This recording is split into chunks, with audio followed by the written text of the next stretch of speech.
Hi, my name is Connie McDonald and I live in Salem, Oregon. And my husband and I teach marble art classes in our group art studio at Paxson House. And we've had so many people asking us when we teach classes, is there any simple way that I could do this at home? So today I'm here to demonstrate the Marble Art Kit by Jacquard. And it's a marvelous, simple kit that you can do in your home, and I'm going to demonstrate it. And the link will be to buy this right underneath the video. Anyway, the neat thing about Jacquard is its vibrant colors, and inside this little kit, under $20, is the tools that you will need to do it in your home. The first thing you'll see when you open the box is there's this product called alum, A-L-U-M, and it allows you to literally mix it with water, spray it on the surface that you want to marble. For example, the paper, the little canvas bag, or the paper that you want to make a journal with. And what we've done already is we have prepared the alum and sprayed it on this paper, and we will demonstrate to you how it works. And the reason we do the alum is so that when you do the paints and you make a design, you can literally wash the paper and it will not wash the design out. It's very cool. And it also works for fabric. The other thing that's really important in your kit is what we call size. And size is just the viscous formula that you use in your tray to make the paints float. And what it is it's really called carrageenan. And we've already mixed it, and it's 4 teaspoons to a gallon of warm water. And that's in the instructions that you get in your kit. What I've noticed, even though you can do it by hand for 10 minutes, that's a lot of whisking. So I use a blender, and I don't do it nearly for 10 minutes. 1 minute is enough because it needs to ideally sit overnight. You can marble with it right away, but I like to let it sit. Having done that already, I have poured a half a gallon into this baking tray that everybody has in their home. And because I want to show you kind of how it works, I'm going to also pour the rest of it into a square pan that is, you can see when it pours, I guess you would call a thickened water, and this is what's going to allow the paints to float. Very wonderful, magical product. So now for the fun. I have already done the alum, so what I'm going to have is a piece of paper that's ready to go. And when you do your alum on one side, make sure you do a little X, and the X will signify that that's the part that's looking at you, and the part that's not X'd is going into the water to print. So I'll tell you what I'm showing you what this means. This is just a little paint. When we have our big studio, we have the eyedroppers and we have squeeze bottles, but this is just perfectly fine. The best rule of thumb is to be able to apply white to the whole surface of the water first. You don't have to, but it makes a wonderful base for the other colors. And literally all you're doing is squeezing it, and if you can see how these paints spread, it's so much fun. It's just like addicting to see how it works. And so I'm just covering the surface, like I said, with white. And after that, you can just be as random as you want. And marble art paints are usually made of a special formula of acrylic. And it does wash off, but I recommend having gloves when you're doing it in production. And it's a lot easier. So anyway, I have just got these white drops, and it's coating the surface. And like I said, it doesn't have to be perfect, but it makes a nice base. And then if I was doing a class, I'd say, what's your favorite color? So I'm just going to go primary now to show you kind of the way that the paints, unlike other forms of art, they don't blend, they complement. So you'll see. I'm going to put a little bit of this red next, shake, shake, shake, and then just drop. And it's so cool because look at how they spread. It's just fun. And that's as easy as it is.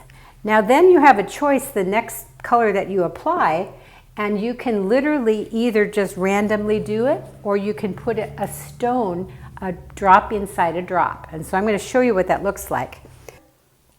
Sets you up for a certain pattern that we call Ebru, which is a Turkish form of marble art. But the nice thing about it is you can also just randomly do the drops, and that works too.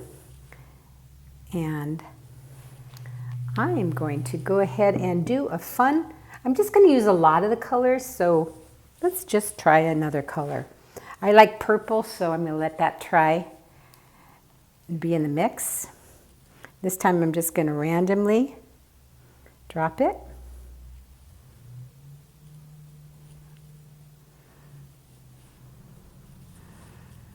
All right. And black is something that I tend to use at the end because it's very bold. So I'm going to just do a little bit of black. If you do it first, it kind of takes over.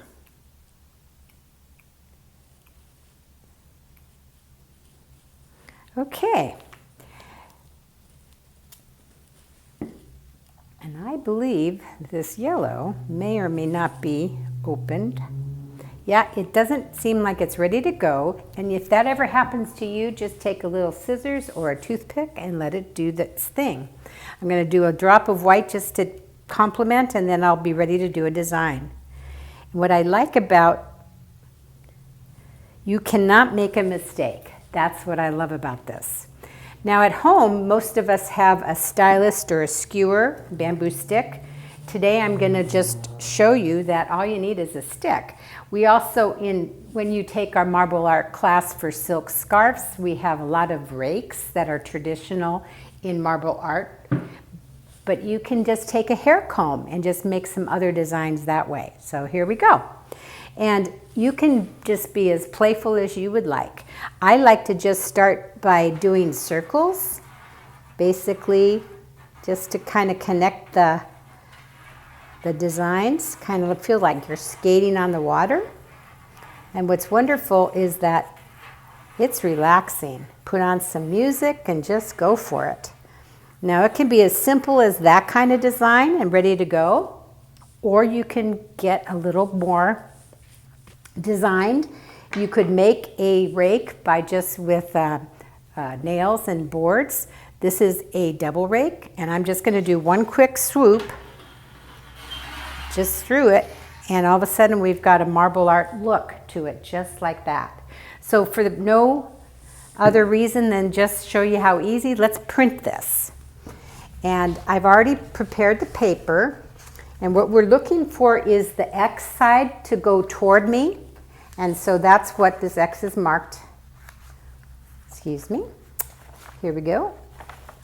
So the X is there. I'm simply going to put it on the, literally just kind of pat it gently. And because this is a printing process rather than a dipping process, you're going to literally see it done in seconds. And if you had your gloves on, you would not have to worry about it getting on your hands, but I don't mind. So I'm going to do a reveal, and you will see. And don't worry if you get a little bit on the top, because it's just a softer version of what you're going to see. See, you just did that right there. Isn't that cool? Yeah. And I'm going to show you how you treat the top of the surface of the water after you've printed something. And what you do is you take a paper towel, and all you have to do is skim the surface, and it removes whatever paint is on the surface, and you're ready to go again. Even if you see drops on the bottom, it will not affect the top. I kid you not. So I'm going to do another print for you real quick, and you'll see the paper towel took care of it. And you can also use newspaper, but the main thing is to skim the surface so it doesn't affect the next one. Hey, this is round 2. We have bath ready to go. And so even though we've used the paints and some of them dropped to the bottom, because I've taken the surface with paper towel, it's a fresh print ready. So again, I'm applying the white first. And this will allow you to have a clean base. Now you can use other colors. I just find the white carries well. Okay. So then I'm going to use the yellow and the purple and maybe the red this time.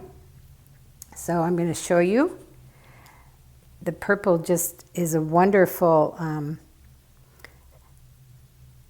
vibrant spreading color.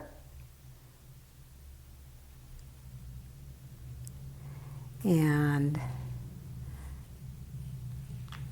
let's do yellow, and let's just do it random rather than inside the other color. And it's just spreading lovely. And then I'm going to do a pop of red. And if you really get hooked on this, you can get a lot of different colors, but the kit has these basic colors which work just fine. All right, there we go.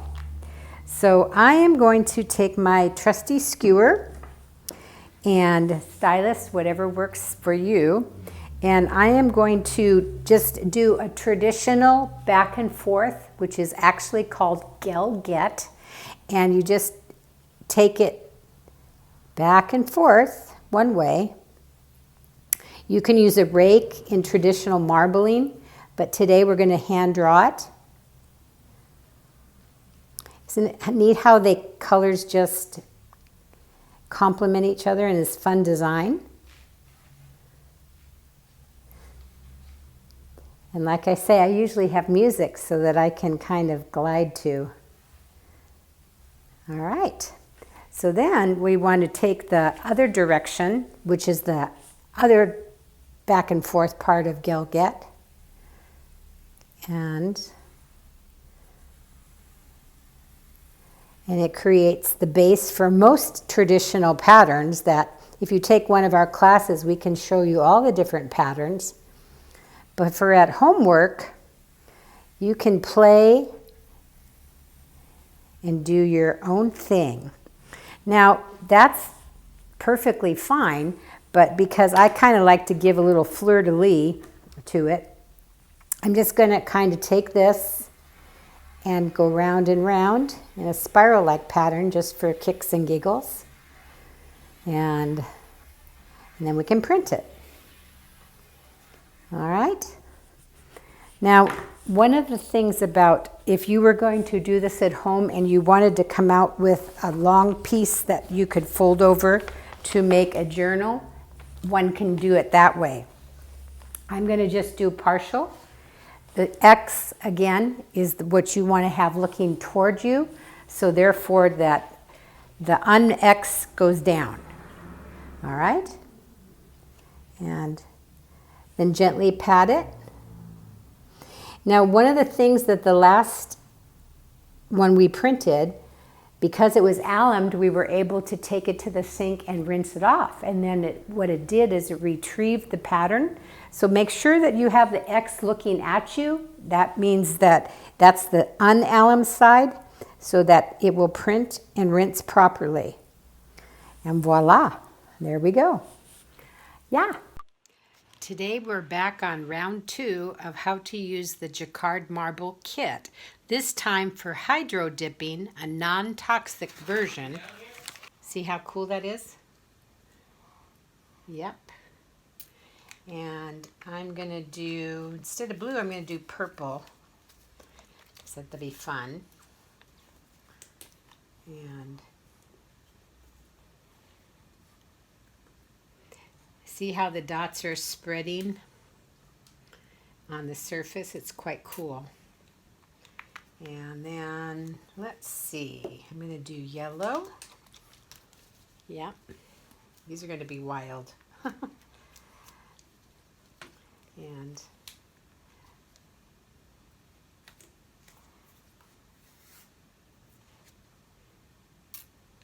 Yep. And let's do blue too. What the heck?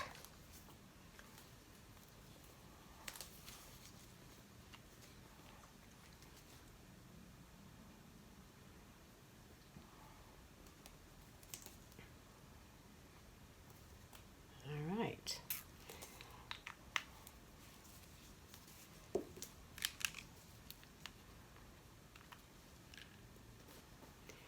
Now, I think what I'm going to do is I'm going to do a skewer and a rake.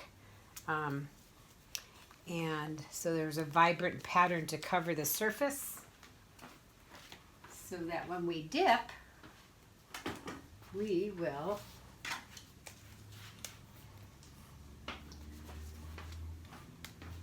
okay, so I have a couple of skewers and then I have a rake.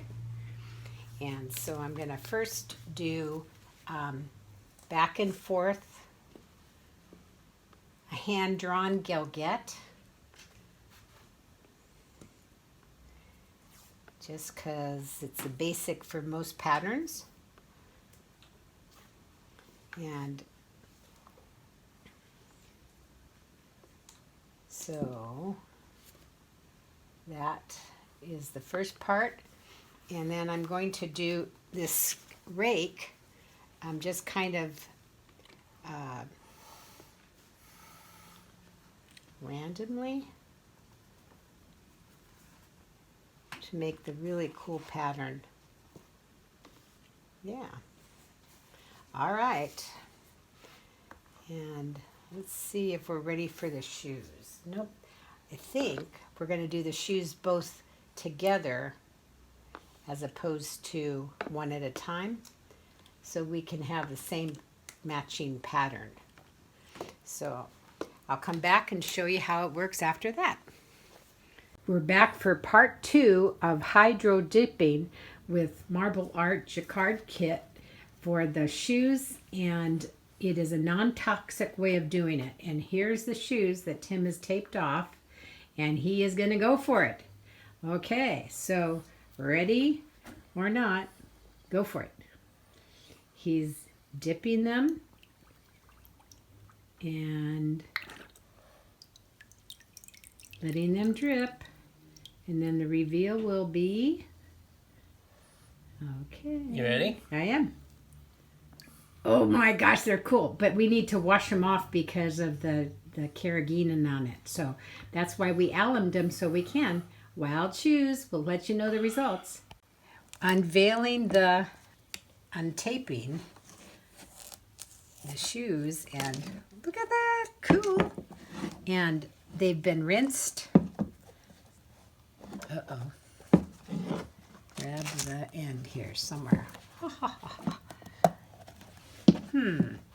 Anyway, that one's come off pretty well. And this one, there is a place I can access it. All right. Now I think we need to rinse this off because there's a little residue. Yep, came off just perfect. Ta-da! And then I have white tennis shoes and white laces, so we have nice contrast.